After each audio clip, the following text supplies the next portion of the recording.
ओम शांति। आज 3 अगस्त 2024 के साकार महावाक्य। मीठे बाप दादा कहते, मीठे बच्चे, यह है बेहद के अनलिमिटेड स्टेज जिसमें तुम आत्माई पाठ बजाने के लिए बांधी हुई हो। इसमें हर एक का फिक्स पार्ट है। आज का प्रश्न है, कर्मातीत अवस्था को प्राप्त करने का पुरुषार्थ क्या है? कर्मातीत अवस्था को प्राप्त करने का पुरुषार्थ क्या है? उत्तर देते हैं बाबा।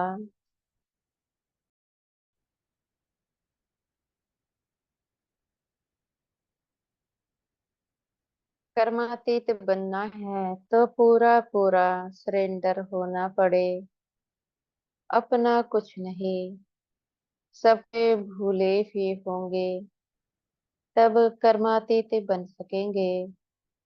जिन्हें धन दौलत बच्चे आदि याद आते, वह कर्मातीत बन नहीं सकते। इसलिए बाबा कहते, मैं हूँ गरीब निवाज। गरीब बच्चे जल्दी सरेंडर हो जाते हैं, सहज ही सब कुछ भूल एक बाप के याद में रह सकते हैं। बाबा ने समझाया है, अगर कर्मातीत अवस्था को प्राप्त करना है तो पुराना सब कुछ भूलना पड़ेगा। जैसे कि धन दौलत बच्चे कहने के भावार्थ है, जो अपना धन होता है वह बाबा को दान कर चुके हैं। जो बच्चे हैं उनसे संबंध बदल चुके हैं, वे हमारे आत्मा भाई है। इस प्रकार से अपनी दृष्टि का परिवर्तन करना है। अगर परिवर्तन कर लेते हैं तो शीघ्रता से कर्मातीत अवस्था बन जाती है। ओम शांति। रूहानी बाप बैठ अपने रूहानी बच्चों को समझाते हैं। बच्चों की बुद्धि में जरूर है कि अब घर जाना है, भक्तों की बुद्धि में नहीं रहता। तुम जानते हो, यह 84 का चक्र अब पूरा हुआ। यह बहुत बड़ा बेहद का मांडवा अथवा स्टेज है, अनलिमिटेड स्टेज है। इस पुराने मांडवे को छोड़ घर जाना है। अपवित्र आत्माएं तो जा नहीं सकती।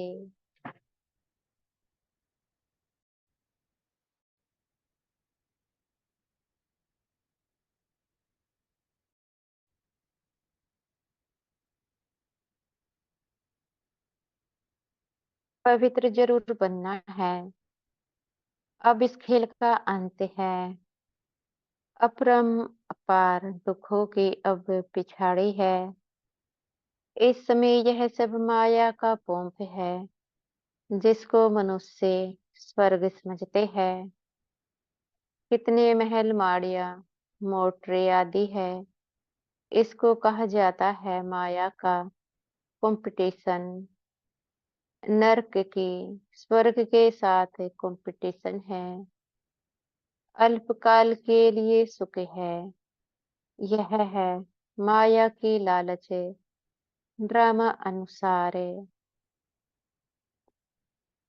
बाबा कहते हैं कि कुछ मनुष्य ऐसे हैं, वे इस दुनिया को स्वर्ग समझते हैं क्योंकि उनके जीवन में अभी सुख है। बाकी इस दुनिया में कितना दुख है, उनको इस बात की भासना ही नहीं है। वे केवल अपने सुख को देख हुए इसी दुनिया को स्वर्ग समझते हैं। कितने ढेर मनुष्य है, पहले तो सिर्फ एक आदि सनातन देवी देवता धर्म ही था। अब तो मांडवा फूल भर गया है। अब यह चक्र पूरा होता है। सब तमो प्रधान है। सृष्टि भी तमो प्रधान है। फिर सतो प्रधान होनी है। सारी सृष्टि नई चाहिए ना। नई से पुरानी, पुरानी से नई, यह तो अनगिनत बार चलता आया है। अनादि खेल है। कब शुरू हुआ यह नहीं कह सकते। अनादि चलता ही रहता है। यह भी तुम जानते हो। और कोई नहीं जानता। तुम भी इस ज्ञान मिलने के पहले कुछ नहीं जानते थे। देवता भी नहीं जानते थे। सिर्फ तुम पुरुषोत्तम संगम युगी ब्राह्मण ही जानते हो। फिर यह ज्ञान प्रायलोप हो जाएगा। बाप ने सुखधाम का मालिक बनाया। बाकी और क्या चाहिए। बाप से जो पाना था पा लिया। बाकी कुछ पाने के लिए रहता नहीं। तो बाप समझाते हैं, बच्चे तुम ही सबसे जास्ती पतित बने हो। पहले पहले तुम ही आए हो पाठ बजाने। तुमको ही पहले जाना पड़ेगा। चक्र है ना। तो बाबा कहते हैं, सबसे पहले पतित बनने वाली आत्माएं देवता घराने की है। 84 जन्म वाले। इसलिए पहले पावन भी उनको ही बनना पड़ेगा जो सबसे पहले पतित बनी। क्योंकि सबसे ज्यादा दुखी वही हुई है।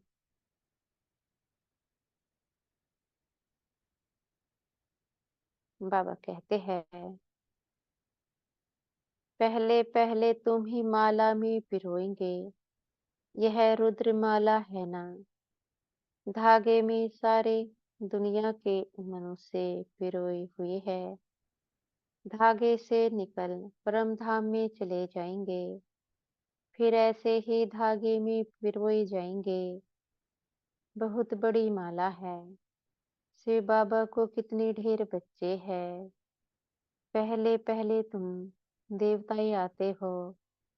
यह है बेहद की माला जिसमें सब मणके मिसल पिरोए हुए हैं।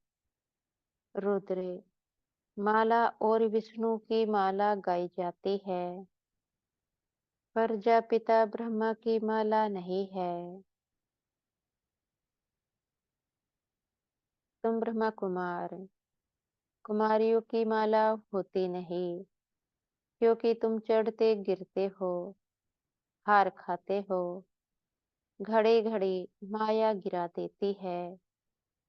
इसलिए ब्राह्मणों की माला नहीं बनती। जब पूरे पास ही हो जाते हो तब विष्णु की माला बनती है। यूं तो प्रजापिता ब्रह्मा का भी सिजरा है। जब पास ही हो जाते हैं तो कहेंगे ब्रह्मा की भी माला है। सिजरा बना हुआ है। इस समय माला नहीं बन सकती है। क्योंकि आज ये पवित्र बनते कल फिर माया थप्पड़ मार कला काया ही निकाल देती। ही कमाई चटी हो जाती है। टूट पड़ते हैं। कहाँ से गिरते हैं। विचार करो।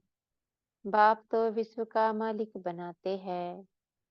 उनकी श्रीमत पर चलने से तुम उच्च पद पा सकते हो। हार खाई तो खलास। अगर बाबा की श्रीमत टूटती है तो वहां पर माया को आना ही आना है।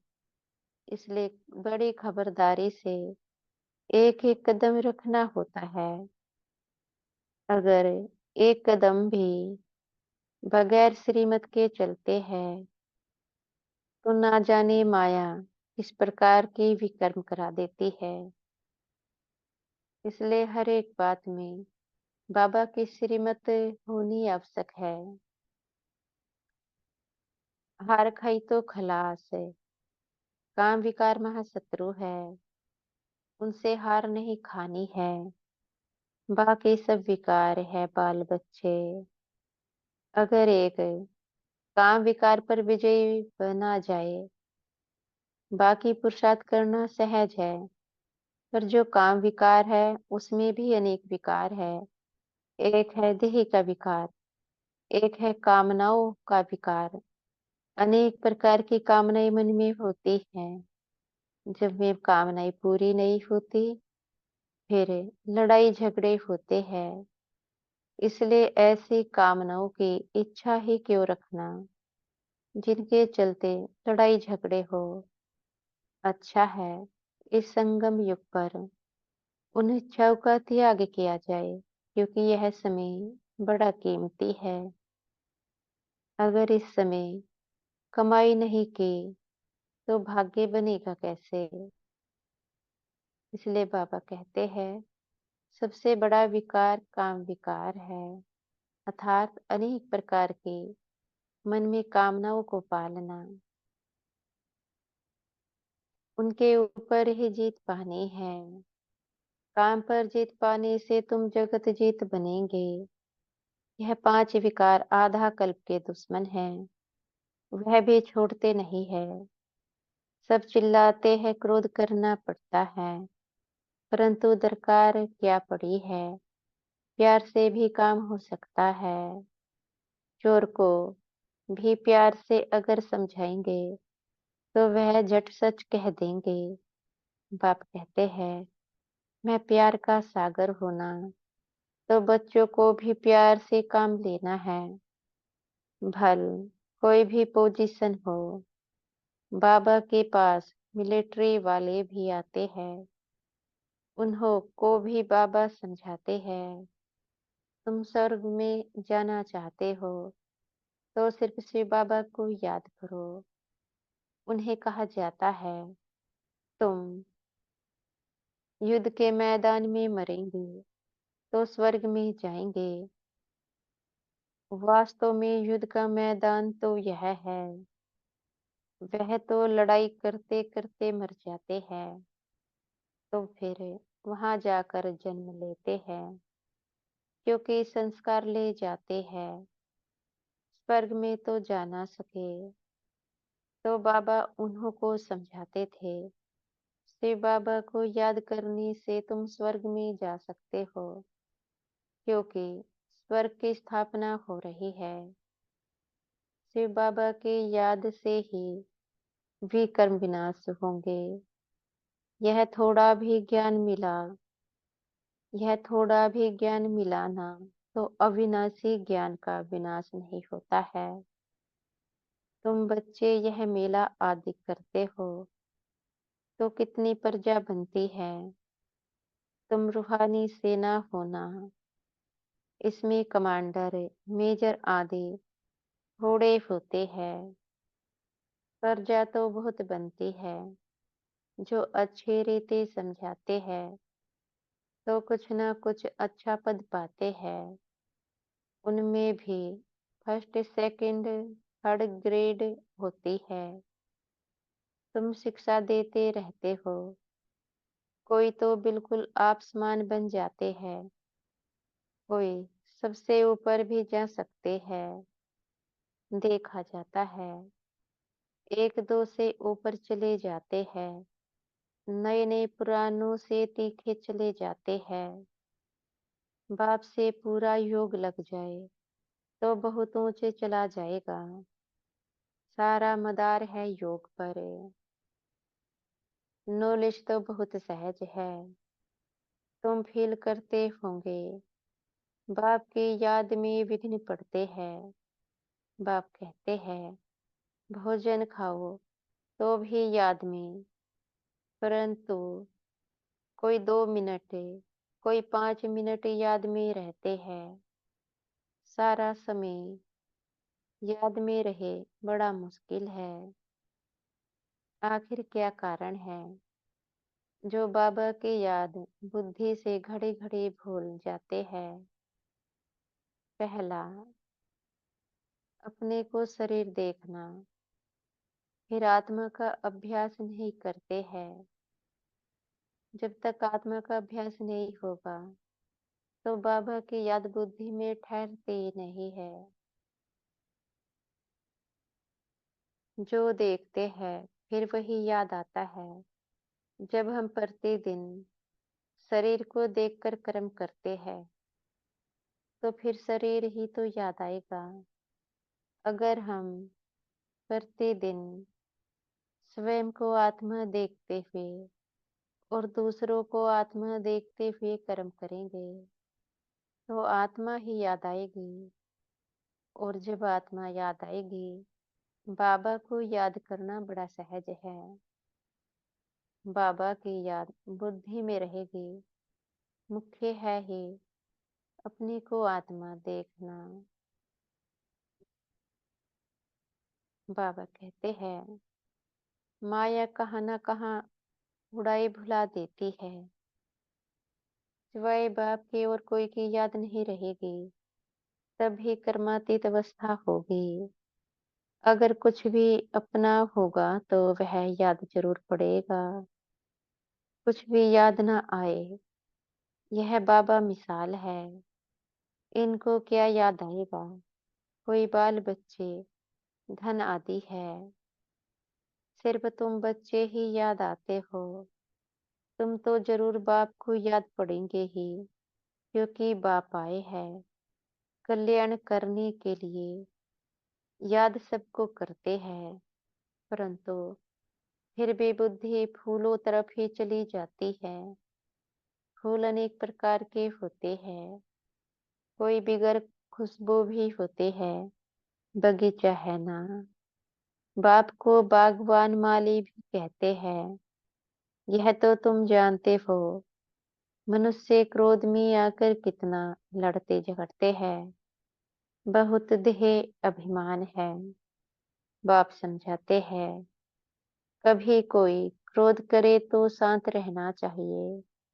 क्रोध भूत है ना, भूत के आगे शांति से रिस्पोंड देना है।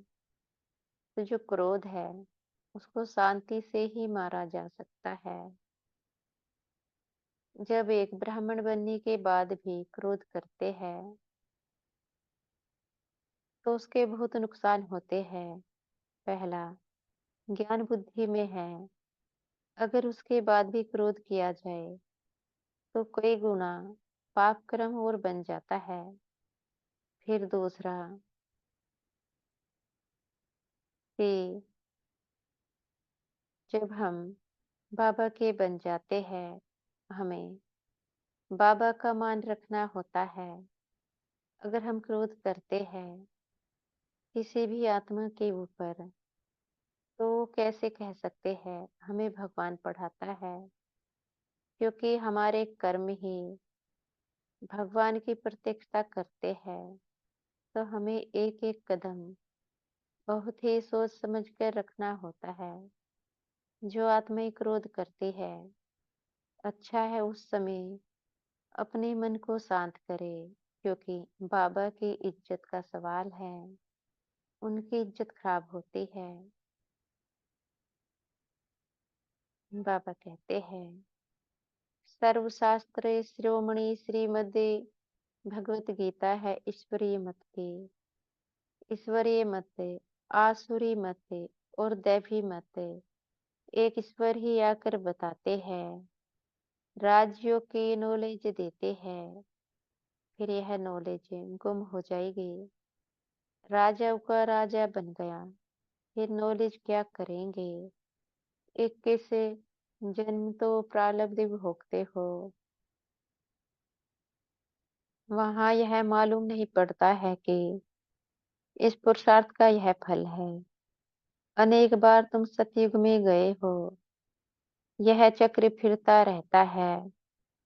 सतयुग त्रेता है ज्ञान का फल। ऐसे नहीं कि वहां ज्ञान मिलता है। बाप आकर यहाँ भक्ति का फल ज्ञान देते हैं। बाप ने बताया है, तुमने जास्ती भक्ति की है। अब एक बाप को याद करो, तो तमो प्रधान से सतो प्रधान बन जाएंगे। इसमें है मेहनतें। रचना के आदि मध्य अंत को याद करो, तो चक्रवर्ती राजा बन जाएंगे। भगवान बच्चों को भगवान भगवती बनाएंगे ना, परंतु देहधारी को भगवान भगवती कहना रोंग है। ब्रह्मा विष्णु और शिव का कितना संबंध है। यह ब्रह्मा फिर विष्णु बनने वाला है, और इसमें शिव की प्रवेशता है। सूक्ष्म वतन वालों को फरिश्ता कहा जाता है। तुमको फरिश्ता बनना है। साक्षात्कार होता है, बाकी कुछ है नहीं। साइलेंस मूवी और यहाँ टोकी। साइलेंस है शांति धाम, क्योंकि आत्मा वहां पर सोई हुई अवस्था में रहती है। मूवी है सूक्ष्म वतन, क्योंकि वहां पर शरीर तो है नहीं, इसलिए इशारों की भाषा में बात होती है। और यह है टोकी वर्ड, क्योंकि शरीर है, तो वाणी के द्वारा यहाँ पर बात ही होती है। यह है डिटेल। बाकी नटसेल में तो फिर भी कहते हैं, मन मना भव, माँ में कम याद करो, और सृष्टि चक्र को याद करो। यहाँ बैठे हो तो भी शांति धाम सुख धाम को याद करो। इससे पुराने दुख धाम को भूल जाओ। यह है बेहद का संन्यास बुद्धि से। उनका है हद का संन्यास। वह निवर्ती मार्ग वाले प्रवृत्ति मार्ग का ज्ञान दे न सके। राजा रानी बनना प्रवृत्ति मार्ग है, वहां है ही सुख। वह तो सुख को मानते ही नहीं। सन्यासी भी करोड़ों की अंदाज में है। उन्हों की परवरिश व कमाई होती है गृहस्थियों से। एक तो तुमने दान पुण्य लगाया, फिर पाप का धंधा किया, तो पाप आत्मा बन पड़े। तो बाबा ने कहा है, जो सन्यासी धर्म की आत्माएं है, उनकी परवरिश गृहस्थियों से ही होती है। तो अब जरा विचार करें, जो सन्यास धर्म की आत्माएं हैं, वो गृहस्थियों से ही अपना बचाव करते हैं। अपना घर गृहस्थ त्याग करके वनों में चले जाते हैं, और फिर से मांगने के लिए गृहस्थियों के पास ही आते हैं। तो त्याग कहाँ हुआ? त्याग तो हुआ ही नहीं, लेकिन वे बुद्धि से सोचते हमने त्याग कर दिया। त्याग करना उसको कहेंगे, वे गृहस्थियों से मांगे ही नहीं। अगर उनसे मांग कर खाते हैं, त्याग करना तो नहीं कहेंगे।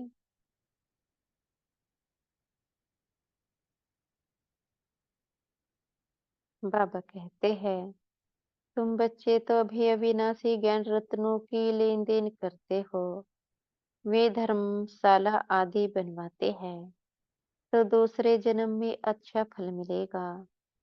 यह तो है बेहद का बाप। यह है डायरेक्ट, वह है इनडायरेक्ट। ईश्वर अर्पणम करते हैं, अब भूख तो दोनों को है नहीं। शिव बाबा तो दाता है, उनको भूख होगी क्या? श्री कृष्ण दाता नहीं। बाप तो सबको देने वाला है, लेने वाला नहीं है। एक देवे 10 पावे। गरीब 2 रुपया देते हैं, तो पद में मिल जाते हैं। सुदामा का मिसाल। भारत सोने की चिड़िया था ना। बाप ने कितना धनवान बनाया। सोमनाथ के मंदिर में कितना अकीचार धन था, कितना लूट कर ले गए। बड़े बड़े हीरे जवाहर थे, अब तो देखने में भी नहीं आते।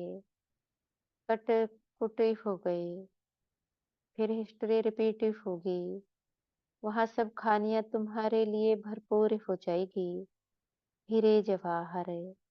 तो वहाँ जैसे पत्थर मिसल रहते हैं, बाप अविनाशी ज्ञान रतन देते हैं, जिससे तुम अथाह धनवान बन जाते हो।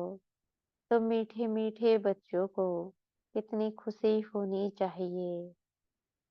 जितना पढ़ते रहेंगे, खुशी का पारा चढ़ता रहेगा, क्योंकि पढ़ाई से समझ बढ़ती है। जब आत्मा समझदार बनती है, तो उसमें खुशी की लहर आती जाती है। इसलिए कभी भी मुरली मिस नहीं करना है। बड़ा इम्तिहान पास करते हैं, तो बुद्धि में रहता है ना। यह पास कर फिर यह बनेंगे, यह करेंगे। तुम भी जानते हो, यह देवता बनेंगे। यह तो जड़ चित्र है। हम वहाँ चैतन्य बनेंगे। यह चित्र भी तुमने जो बनाए, कहाँ से आए? दिव्य दृष्टि से तुम देख आए हो। चित्र बड़े वंडरफुल है। कोई समझेंगे, यह ब्रह्मा ने बनाए हैं। अगर यह कोई से सीखा होता तो सिर्फ एक थोड़े ही सीखा होता, और भी सीखे हुए होते ना। यह कहते मैं कुछ भी सीखा हुआ नहीं हूँ। यह तो बाप ने दिव्य दृष्टि द्वारा बनवाए हैं। यह चित्र सब श्रीमत से बने हुए हैं। यह मनुष्य मत के नहीं है। यह सब खलास हो जाएंगे। कुछ भी नाम निशान नहीं रहेगा। इस सृष्टि का ही अंत है। भक्ति की कितनी सामग्री है, यह नहीं रहेगी। नई दुनिया में सब कुछ नया। तुम अनेक बार स्वर्ग के मालिक बने हो, फिर माया ने हराया है। माया विकारों को कहा जाता है, ना कि धन को। तुम बच्चे रावण की जंजीर में आधा कल्प से फंसे हुए थे। रावण है सबसे पुराना दुश्मन।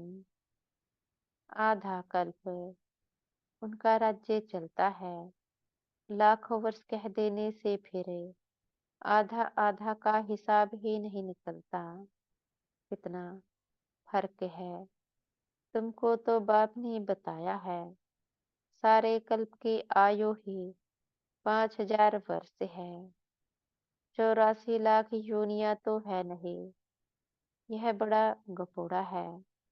सूर्यवंशी, चंद्रवंशी देवी देवता इतने लाखों वर्ष राज्य करते थे क्या? यह बुद्धि काम नहीं करती। सन्यासी तो समझते हैं। अभी हम अपने को रोंग मान लिवे तो सब फॉलोवर्स हमको छोड़ देंगे। रेवोल्यूशन हो जाए, इसलिए अभी वो तुम्हारी मत पर चल अपने राजा नहीं छोड़ेंगे।